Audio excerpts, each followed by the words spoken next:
Class 10 science chapter 2 acid basis and salt के कुछ remaining question थे इन टेक्स्ट क्वेश्चन, तो वही स्टार्ट करते हैं। तो बिना टाइम वेस्ट किए बस स्टार्ट करते हैं। तो चलिए let's go. You have two solution A and B. हमारे पास दो सॉल्यूशन है A and B. The pH of solution A is 6 और जो पीएच है सॉल्यूशन ए की वो 6 है। पीएच ऑफ सॉल्यूशन बी की जो पीएच सॉल्यूशन है सॉल्यूशन बी की जो पीएच है वो 8 है। Which solution has more hydrogen ion concentration. इसमें बताना है कि किस सॉल्यूशन के ज्यादा हाइड्रोजन आयन कंसेंट्रेशन है। Which of this is acidic, कौन सा इसमें से एसिडिक है और कौन सा बेसिक है। तो चलिए जानते हैं। अगर आपको एक फॉर्मूला याद है तो आप इस क्वेश्चन का आंसर आसानी से दे सकते हो। तो वो फॉर्मूला क्या है, the pH of solution is, यानी कि जो सॉल्यूशन की पीएच होती है वो इनवर्सली प्रोपोर्शनल होती है हाइड्रोजन आयन कंसेंट्रेशन के। अगर आपके ये फॉर्मूला लर्न है, आपको पता है, तो आप आसानी से इस क्वेश्चन का आंसर दे सकते हो। ये एग्जाम के पर्पज से भी क्वेश्चन बहुत इंपॉर्टेंट है, ये एग्जाम में भी आता है। This means that the solution having lower pH, इसका मतलब है जो सॉल्यूशन की पीएच अगर कम होगी तो हाइड्रोजन आयन कंसेंट्रेशन क्या होगा, ज्यादा होगा। तो यहाँ पर दोनों में से पीएच कम किसकी है, ए की, यानी कि सॉल्यूशन ए की पीएच कितनी है 6 और सॉल्यूशन बी की पीएच कितनी है 8 है। तो 6 क्या है, कम है। तो इसका मतलब क्या है, in this case solution A will have more hydrogen ion concentration. इसका मतलब जिसकी कम पीएच है उसका ज्यादा हाइड्रोजन आयन कंसेंट्रेशन है। तो सॉल्यूशन ए क्या है, ज्यादा एसिडिक है और सॉल्यूशन बी क्या है, बेसिक है। यानी कि सॉल्यूशन ए एसिडिक है और सॉल्यूशन बी बेसिक है। चलिए नेक्स्ट क्वेश्चन की बात करते हैं। What effect does the concentration of H positive ions have on the nature of the solution. क्या इफेक्ट पड़ता है concentration of H positive ions का, यानी कि नेचर ऑफ द सॉल्यूशन के नेचर पर क्या इफेक्ट पड़ता है। तो हाइड्रोजन आयन कंसेंट्रेशन डिसाइड करती है नेचर ऑफ द सॉल्यूशन, यानी कि हाइड्रोजन आयन कंसेंट्रेशन बताती है कि सॉल्यूशन का नेचर कैसा है, एसिडिक है या बेसिक है। If hydrogen ion concentration increase, अगर हाइड्रोजन आयन कंसेंट्रेशन इंक्रीज होगी तो सॉल्यूशन क्या होगा, एसिडिक होगा। Similarly if hydrogen ion concentration decrease, अगर हाइड्रोजन आयन कंसेंट्रेशन डिक्रीज होगी तो सॉल्यूशन क्या होगा, बेसिक होगा। तो ये इफेक्ट पड़ता है concentration of H positive ions पर, यानी कि सॉल्यूशन के नेचर पर। Next question, do basic solution also have H positive ions. अगर basic solution H positive ions रखता है, if yes then why are these basic. अगर रखता है तो बेसिक कैसे है, मतलब क्यों है, व्हाई आर दीज बेसिक, तो ये बेसिक क्यों है। Yes, basic solution also contain H positive ions. हाँ, बेसिक सॉल्यूशन में क्या होते हैं, एच पॉजिटिव आयंस होते हैं। Even though they contain H positive ions they are basic.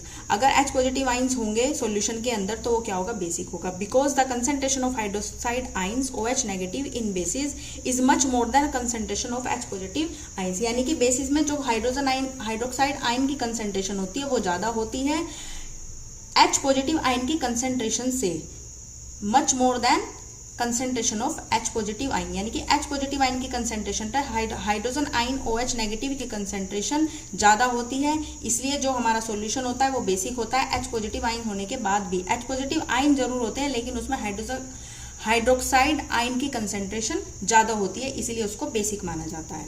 Under what soil condition do you think a farmer would treat the soil of his field with quicklime, calcium oxide, slack lime, calcium hydroxide और chalk, calcium carbonate. यानी कि अगर soil की condition को सोचते हुए जो farmer है वो अपनी सॉइल को, फील्ड की सॉइल को कैसे ट्रीट करता है, कैल्शियम ऑक्साइड डाल के, कैल्शियम हाइड्रोक्साइड और कैल्शियम कार्बोनेट का यूज करके। इसका मतलब उसकी सॉइल कैसी है, मतलब ये बताना है कि सॉइल ज्यादा एसिडिक है, ज्यादा बेसिक है, क्या है, क्योंकि वो ये सब सब्सटेंस यूज कर रहा है, ये सब कंपाउंड यूज कर रहा है। तो चलिए बताते हैं। The condition of soil is too acidic. उसकी जो सॉइल की कंडीशन है वो क्या है, एसिडिक है, क्योंकि एसिडिक कंडीशन पर ही हम इन सब्सटेंस का, इन मटेरियल्स का यूज करते हैं, क्योंकि ये सब मटेरियल्स क्या है, बेसिस है। All these materials are bases and hence react with the excess acid. तो ये excess acid present in soil, यानी कि जो सोइल में ज्यादा एसिड, यानी कि एसिड की जो मात्रा है वो ज्यादा है, उससे क्या करेंगे, रिएक्ट करेंगे, उसको, उसकी एसिडिटी को क्या करेंगे, रिड्यूस करेंगे। तो एसिडिटी को रिड्यूस करने के लिए हम इन सब मटेरियल्स का यूज करते हैं ताकि अपनी सोइल की कंडीशन को बेटर कर सके, जो ज्यादा एसिडिक है उसको बेसिक में कन्वर्ट कर सके। What is the common name of the compound COCl2। COCl2 का कॉमन नेम बताना है कंपाउंड का, तो कॉमन नेम क्या है, ब्लीचिंग पाउडर।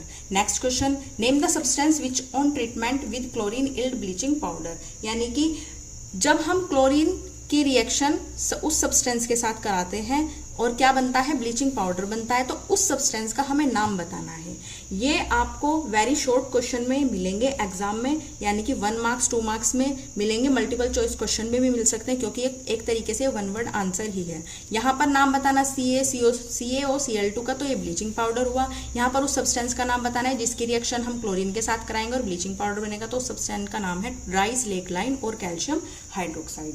नेक्स्ट क्वेश्चन की बात करते हैं। Name the sodium compound which is used for softening hard water, यानी कि उस सोडियम कंपाउंड का नाम बताना है जो हमारे हार्ड वाटर को सॉफ्ट करता है। सोडियम कार्बोनेट Na2CO3 और सोडा एस, यही उस कंपाउंड का नाम है सोडियम कार्बोनेट, और जिसको हम सोडा एस भी बोलते हैं। एनहाइड्रस सोडियम कार्बोनेट की बात कर रहे हैं यहाँ पर। Next question, what will happen if A solution of sodium hydrogen carbonate is heated, यानी कि क्या होगा जब सोडियम हाइड्रोजन कार्बोनेट को हीट करेंगे, तो इक्वेशन बतानी है, कौन सी रिएक्शन इन्वॉल्व होती है वो रिएक्शन लिखनी है, वो इक्वेशन लिखनी है। तो the anhydrous sodium carbonate obtained here, यहाँ पर एनहाइड्रस सोडियम कार्बोनेट मिलेगी जिसको हम क्या बोलते हैं, सोडा ऐश भी बोलते हैं। अब रिएक्शन क्या है, 2 NaHCO3 सोडियम हाइड्रोजन कार्बोनेट लिया है, उसको हीट करेंगे तो सोडियम कार्बोनेट बनेगा, Na2CO3, कार्बन डाइऑक्साइड बनेगा CO2 प्लस H2O, यानी कि वाटर बनेगा। तो यही वह रिएक्शन थी, और जब सोडियम हाइड्रोजन कार्बोनेट को हीट करेंगे तो हमारे पास सोडियम कार्बोनेट, कार्बन डाइऑक्साइड और वाटर बनेगा। नेक्स्ट क्वेश्चन की बात करते हैं, लास्ट क्वेश्चन भी है। Right an equation two show the reaction between plaster of Paris and water. Plaster of Paris और वाटर के बीच की जो के साथ मतलब जो रिएक्शन करते हैं प्लास्टर ऑफ पेरिस और वाटर को रिएक्ट करके जो रिएक्शन बनती है वो पूरी इक्वेशन लिखनी है। तो प्लास्टर ऑफ पेरिस होता है CaSO4.12H2O, यानी कि वाटर के half molecule, plus 1/2 H2O water, यानी कि वाटर के 1/2 मोलिक्यूल। Ca बनता क्या है, जिप्सम बनता है। जिप्सम क्या है, CaSO4.2H2O, यानी कि उसमें वाटर के जो मोलिक्यूल्स होते हैं वो 2 होते हैं, और CaSO4 यानी कि कैल्शियम सल्फेट होता है। तो यही हमें प्रोडक्ट मिला है, यही इन दोनों की रिएक्शन करने के बाद यही जिप्सम बनता है। तो ये था आज का लास्ट क्वेश्चन। इस वीडियो में हमने कवर किए हैं जो हमारी बुक एक्सरसाइज के इंटेक्स्ट क्वेश्चन होते हैं, यानी कि बुक के बीच की जो एक्सरसाइज होती है उसमें जो क्वेश्चन होते हैं उनको हमने सोल्व किया है। एनसीईआरटी बुक में 19 क्वेश्चन थे जो बुक के बीच में एक्सरसाइज होती है, उन सबको मिलाकर हमने वह 19 क्वेश्चन 2 वीडियो में कंप्लीट एक्सप्लेन कर दिए हैं, जिससे आपको कुछ टॉपिक क्लियर भी हो गए होंगे। अगर जिन स्टूडेंट्स ने फर्स्ट वीडियो नहीं देखी है इस चैप्टर की, तो अगर आपने इस चैप्टर की फर्स्ट वीडियो नहीं देखी है तो आप प्लेलिस्ट में जाकर चेक कर सकते हैं और वीडियो को देख सकते हैं। Thank you for watching.